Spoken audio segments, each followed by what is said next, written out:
Good morning, comic book fans. Welcome back to Comic 5 Minutes. I'm your ever-loving host, Shorty. And I reviewed something today which I think kind of maybe come out last week, but didn't for UK stores. And then the ones that arrived in the UK, a lot were damaged. We didn't get everything we were supposed to. In fact, we got no cover A at all. And cover B was the only one we got. And that is Gunslinger Spawn. And Spawn, for people who are not aware, it'd be weird if you're watching a comic book review and didn't know who Spawn was. But still, a character that's been going for many, a couple of decades, in fact. And I read a few of them when it first started, and I've got to be honest, it didn't grab me. I read like I think the first 10 issues, and I was kind of like, yeah, okay, that's cool.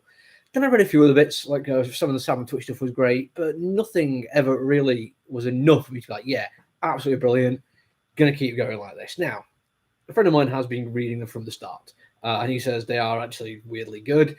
There's a lot of different people writing them, and you can tell the difference in writers. And this one is by Elish Cott, who is a very different kind of writer than what I'd usually expect from Spawn. And that's one of the things we're going to talk about probably more than anything else is just how it compares to Spawn. I don't know, it's kind of sad to do that thing rather than let it stand on its own, but because it is so easy to compare it to in both stylistic choices and writing, it's the things that make it different, that do make it stand out, but there aren't really many of them. So first I'm going to talk about the artwork. I'm going to show you like literally page 2 here. Nothing really going on there, but it summarizes artwork which I can't help but think of as this style and this era of when Spawn started.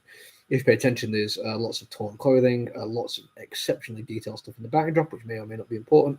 The hair is done in a certain way. The torn clothes, all the extra little line work for cross hatching for shading. That is basically how I feel like all late 90s Image comic books looked. And it's a style which is kind of carried on to the point that even modern day comic books, which have nothing to do with Spawn or Image, when I see that kind of artwork, I do get a little bit like, oh yeah, that just reminds me of that era and that company. It is very much an in-house style, and I don't think that's necessarily a bad thing. You're doing a Spawn comic, have fun with it. But then you get to the writing side of things, and the story feels kind of just like a Spawn story.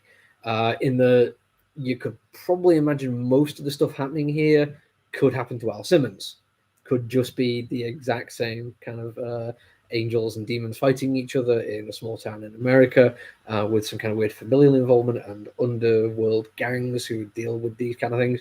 This feels to me like kind of just how a Spawn comic runs.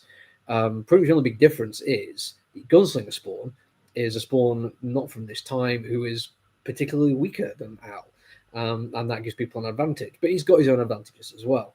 And it's the disadvantages he has is his guns and knives to actually kill his enemies need to be coated in his own blood.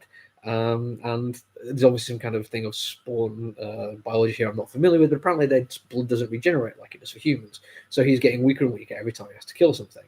And I only know that because of one of the side stories they threw in there, because this is another one of those Spawn issue ones where they have put, I think, 3 or 4 additional side stories in the back.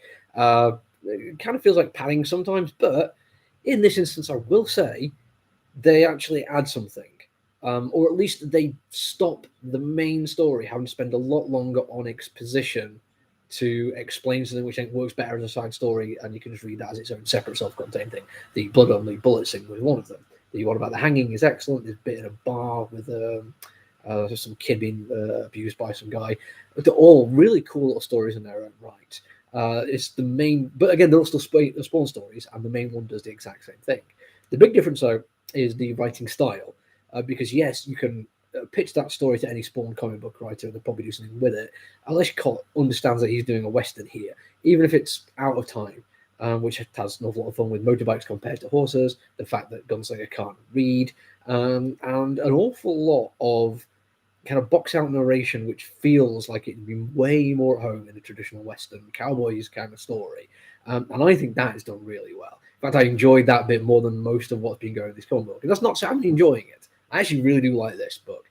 It's enough that I was going to pick up issue 1 because I like cowboy stuff, and I was probably going to give it a try and see what happens. The only thing that stopped me being 100% convinced on it is, as I said, the towing line of just let's do another Spawn comic with a different character, and the fact that it's not going to be Elish Cott writing it throughout. So I'm going to read issue 1. Well, I've read issue 1. I'm going to read issue 2 and make my decision then. So I might update this video with some extra information. But if you just want to try something out and you're kind of already on board with the Spawn thing, both in terms of look and storytelling style, this is not going to really surprise you in any way. It does interesting things with language and writing, but other than that, it does exactly what you expect it to do. Whether or not you think that's a bad thing is kind of up to you, though. So you have to make your own decisions. I'm going to be back tomorrow with another review, though. Until then, look after each other, everyone. Stay safe. Bye.